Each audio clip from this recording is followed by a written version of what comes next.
Hello and welcome back. This technique that I'm going to show you today is for migraines, and it's been a game changer for a lot of my clients. And the good news is you can do it to yourself. There are a lot of theories as to what causes headaches, and I like to think of headaches just like an ache in any other part of the body. So if your shoulder aches, it's kind of like you have too many muscles that are stuck together and there's not a lot of movement, things are stiff, and that causes restrictions in blood flow and could even cause restrictions in nerve function. So if you think of your head just like you think of your shoulder, your head has tightness in the neck muscles in the front, and you also have tightness around your brain because those neck muscles connect to something that squeezes around your brain, surrounds your brain. It's called the dura mater. So bringing relief to the head is just the same as bringing relief to the shoulder or the hip or the back. Now, the primary use for this technique is to bring relief to the head in a physical way. Migraines can be caused by a lot of things. They can be caused by either chemical, physical, or emotional stress. So there's three kinds of stress. Most holistic health practitioners, like me, look at things through this lens, and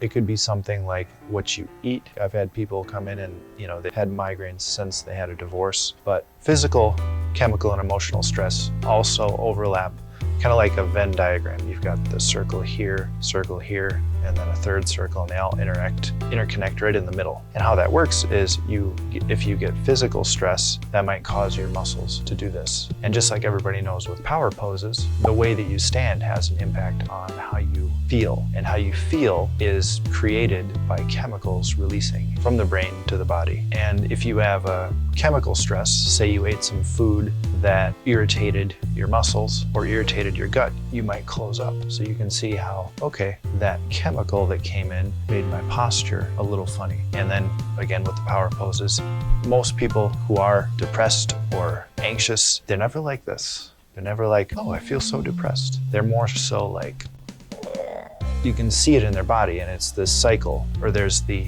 character Ouroboros. It's the snake that's biting its own tail and going in a circle and slowly consuming itself. So you can have a positive Ouroboros where your chemicals are helping your physicals and they're helping your emotionals in a positive way.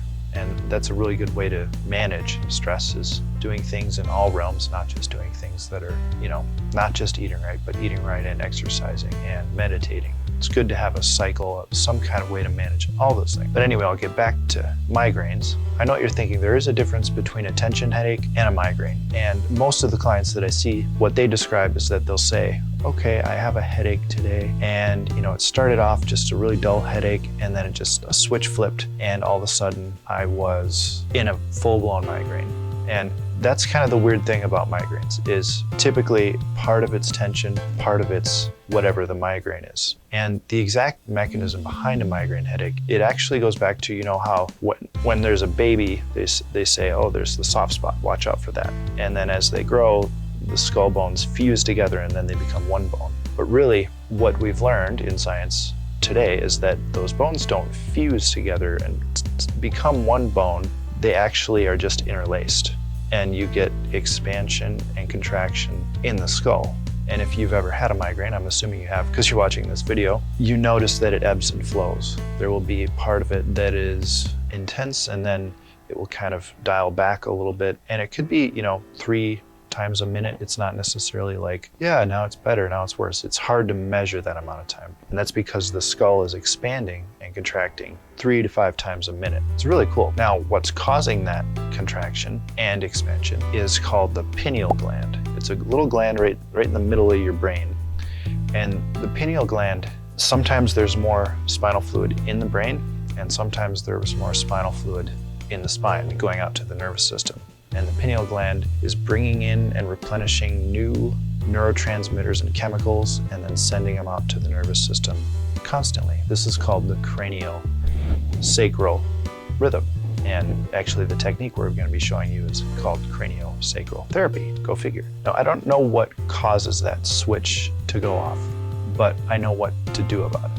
And what you do about it is going to be this technique. Another thing you might notice is if your headache is super intense, it doesn't ebb and flow at all. And that could be a sign that rhythm is completely interrupted. It's just bam, static, no expansion, no contraction. And some people, when they have their migraine headache, what'll happen is their is no ebb and flow. And what I think that is there's just an extent to which the bones are stuck together that they're not even moving at all anymore. Now, there are times when I've worked with people, and I'd say probably in my own practice, about 80% of people this works great for. And I didn't start doing it a lot until there was this one woman who came in and she'd been to every specialist in the hospital and every special hospital, taken every drug that's on market for migraines, and she came and saw me and she told me that's the only thing that's ever brought my migraine down over the last 30 years. And I was like, okay, I need to start doing this some more because this is kind of wild. And then since then I've been doing it, and the key to doing it was me really getting feedback from the clients when I was working with them, because that feedback was really important. Because if there's no feedback, then I don't know if this part wants to be worked on more, or if this part is related to a different part of the skull. And that's what you need to be doing while you're doing this, while you're doing these techniques. You want to make sure, okay, that one's intense, or okay, not much there. And when there's not much there, it's still important to do it. And I've noticed, it's just kind of like part of the tangled ball of string that everything's looped around. It's not tight or anything, but it does need to move. So what next? There's a fun fact about the pineal gland, though, is that it's the gland that's responsible for making DMT, and that's the chemical that makes us dream. So you could there's all those wacky people out there talking about this chemical being the spirit molecule and that being where our soul is located. I just think that's a fun thing to think about. Okay, so now we're gonna move location, and I'm gonna show you this technique, and you can do it to yourself, or you could have a friend do it for you, do it with a friend, and hopefully it will at least lower the intensity, if not remove the headache completely. If it doesn't, I'll be doing another video on that sort of thing in the future. There could be something you're eating, there could be something with your liver duct, there's a host of other things that could be going on. And then we're just gonna be doing the skull today, and sometimes there's something further down. Okay, just a quick note before we get into this technique is extremely light pressure. My little hypothesis is that if you push on your skin, you push too hard, you're going to interact with the fascia. And what I'm thinking is this light technique, it's more of a pulling, and we're not really interacting with the fascia. We're following the expansion of the bone and guiding it one way or the other. So that's the way you want to think of it, guiding the bone instead of pushing on it. And of course, your instinct is going to be to rub your head, because this is what we all do when we have a migraine, right? And if you think to yourself, am I pushing too hard? You probably are. And that goes for your partner too, but you can always communicate. It seems really kind of one of those woo-woo things that's like, is it really going to do anything? And that's one reason why it took so long to start doing this in my practice. There's about 3 years that I didn't do. I tried it a couple times and I didn't have that communication. So make sure you're communicating with with your friend or family member. And make sure that while you're communicating, you say how intense it is if you feel it somewhere else, because that can be a clue. And then say we're working on this one. If you feel it in your jaw, that's probably a clue that maybe if this one doesn't feel complete, we got to do the jaw first. So you can kind of jump around. Again, think of it like pulling the little strings gently, because if you pull too hard, it'll just make the knot bigger. Actually, they're not tied in a knot. That's the lucky thing. And another suggestion for the pressure is think of it like you're doing about the weight of a nickel. And other good feedback is to kind of describe it in your own unique way, because I've had clients say some pretty interesting things. I had someone say that it felt like their head was a dragon, and they were talking about the dragon from Shrek, and because it felt like their head was opening. But anything that feels like a deflating or a gentle pull or a relieving of pressure or a disassembly of the skull, that's what you want to feel for. And then sometimes there can be some weird bobbing effect. I think that just has to do with the fact that someone's also breathing during the process. But it's really fascinating, and it's going to be a lot of fun. Okay, let's go. Okay, so we're going to do this best way we can. All right, so I'm going to try and have like a nice way of showing both these at the same time. And I want you to pause the video and just kind of hang out with each one of these movements while you're doing it, and then resume the video when it feels complete. And just kind of the complete feeling, I'm pretty sure you'll know it when you feel it. So the first thing you're going to do is you're just going to grab your own head. And what you're doing is, I don't know if you can see these, hopefully you can see all these little imaginary lines on the skull. There's one there. You can kind of see the bones on there. Okay, that's good. All right, so the first thing you do is you just hold your hands gently around the skull, And if you're above the person, you'll be like this, kind of cupping like that. But you're not touching, you're just barely surrounding. So you're not touching, you're just barely surrounding the guy. And what you're doing is you want to feel for that expansion. And as still as you can be, it takes a bit of a meditative state to be in. So just sit there and focus and feel for that expansion and contraction, and do your best to make sure you're not imagining it. So first tune into the breath of the person or yourself, and then as you tune into your breath, you'll feel their pulse in their neck. Then you might feel a few of their muscles kind of moving in their face because they're stressed out or something. You know, it's such a nice feeling. And then you'll even feel, a lot of times with this stuff, you'll feel heat coming off of the skull itself. So when you're feeling that heat, that can be a good clue as to where. Pay attention to that because it'll be really interesting. You might even feel it release a little bit. Okay, so the first place we're going to do is on the frontal bone. I'll just show you. Well, this is pretty easy to see. But look over at the other video and you'll see how to do it to yourself. But you want to do it kind of like this, from this angle, and you're putting your fingers right on the forehead. And I'll show some pictures of that as well. And the direction you want to go is that direction. You want to think, always with these, think out and up in terms of if the person was standing. And this is a bad habit of any medical professional or wellness professional. They're going to say directions in terms of anatomical position, which means up is toward your forehead, toward your head, down is toward your feet. So yeah, just feel that one and then pause the video if you need to. And then we'll come back and we'll do another one. Okay, so the next one you're going to do is called the parietal bone. And if you look here, the parietal bone is right on the side of the head and it outlines here. And what that's going to look like on an actual person is find their ear, and then you're going to feel this, underneath their ear, you're going to feel this little bump. You know what? I think these bones are wrong. Okay.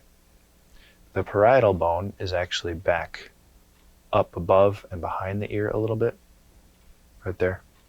Convex bump right there. And that direction is going to be up. Another way you can do this too is you can kind of pull gently on their hair on the top. So to get their hair in your hands and just kind of gently pull. And again, pull as lightly as you can.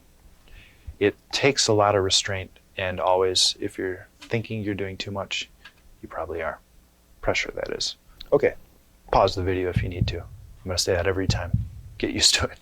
All right, so after we've done the parietal, we're going to move on to the nasal bone. With this one, place your thumb and middle finger on either side of your nose, just below your eyebrows. Then place your index finger between your eyebrows and gently pull forward away from your face.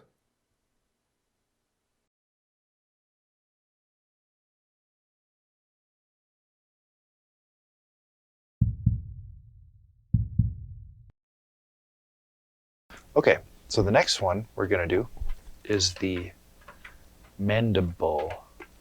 Just kidding, it's the maxilla. So we're going to do the maxilla. And what that one looks like is it's just right under here. And when you do it to yourself, you can kind of do this, but if you're sitting above someone, you're going to do it like this. Viewfinder again. Hopefully that's funny. It's funny to me, or as funny to you as it is to me. And you're going to go, with that direction, you're going to go forward. I'll point to it and I'll freeze the frame right here. Okay, then we move on to the mandible. And the mandible, this one is pretty easy. You're just going to put your thumbs, don't rest them on the person. Again, you're sitting above them. Just kind of rest your thumbs, like this part of your finger, on the jaw. Don't lock your fingers like this, because that might mess with the way you glide. Just kind of pull down and forward. Okay, so we did the frontal, parietal, mandible. The mandible, you can actually do putting your finger in your mouth and putting your other fingers out here. And that's actually a really awesome feeling. It's a little weird to do it for someone who you don't know very well. So maybe wear a glove if you're going to do it for somebody else. Okay, but that mandible, when you get in the mouth, nope, I'm gonna have to pull his head off. You know, maybe I'll just show a picture of that. I don't want to pull his head off right now. I really like him. Okay, so after the mandible, maxilla, the upper jawbone. Okay. The next one, you can't see his ear, but it's going to be the temporal bone, the temple bone, and that sits right here. If you can see, right. Yeah, that's the temple right there, back here. So a lot of people feel their temples and they're like, ooh, my temples. That's actually not your temple. We'll come back to that. Okay, after we're done with the temple, we're going to move along to the occipital bone, or as I was told to say in occupational therapy school, occipit. That's what happens when you live in Wisconsin. Occipit. Do the occipit there, yeah? Okay, here's the occiput. And it's sort of this triangular bone right there. And it sits back here. Now when you do this, you're going to have the person, if you're doing it, somebody, have them tilt their head back and then rest your fingers under like this and kind of push down on the surface that your hands are resting on. And then you can get that gentle push if you're, because remember the key is not to push too hard. So you have to kind of actually push down and get under. And that direction is actually that way. It's kind of up. And if you get a really good release from this one, they might actually kind of slowly raise their head like that. You might see a tilting up of the chin. Okay. Last one we're going to do, and then we're going to do the same thing we did in the beginning, is the sphenoid. Now this one is really cool. If you ever saw the movie Butterfly Effect with Ashton Kutcher way back when, that's actually a picture of the sphenoid bone. It's this really cool butterfly looking bone, but you can't really see it much here, but it sits right there. So if you find your eyebrow and you go kind of trace your eyebrow back, it's going to be right there. So you kind of trace your eyebrow back and you go like that. Now this direction you want to start going if you're standing, or you want to start going, sorry, not if you're standing, you go backwards just for a few moments. And that might actually cause mild distress if you have a crazy situation. And then after you kind of compressed it a little bit, then you lift it forward. Okay, now that we've done all those, I'll bet that one's really the most interesting one often with people. What we want to do now is, just like we did in the beginning, is just kind of wait for that rhythm, and you're going to feel the expansion and you're going to feel the contraction. And when it contracts, gently hold as many of the bones as you can, and then just wait for the pressure to build. You might just sort of get in touch with that really acute awareness again. And then once that pressure is built up, you can let go. And that's the way you do it. Gently. Again, it's all you need is that nickel weight of pressure. Okay, thank you for watching today. And I'd love to hear your stories, how this worked for you. I know it seems a little different. It's not like a hard acupressure point you hold for a few minutes, or it's not the thing in your thumb that never seems to work. So I really hope it works for you. And if you have any questions about it, just feel free to leave a comment. And if you know somebody and it worked for you that needs this kind of thing, go ahead and send it to them and have them like the video too. By clicking the like button. And if you're into this kind of stuff, because I'm into this kind of stuff, follow me, subscribe to my channel, and you'll see lots more of it in the future. And stay tuned, I'll soon be doing a video on the chemical interactions with migraines. It'll be a lot shorter than this one probably, because it's pretty simple. I could even just explain it quick right now. If it's something that makes you inflamed, it's going to reduce the space, inflame your body, and when your body inflames with food, the whole thing inflames. So there's going to be less space for your brain. Pretty simple. So don't eat that stuff. It's not that good. Hear your stories. Okay, all right. Thank you for watching. See you next time.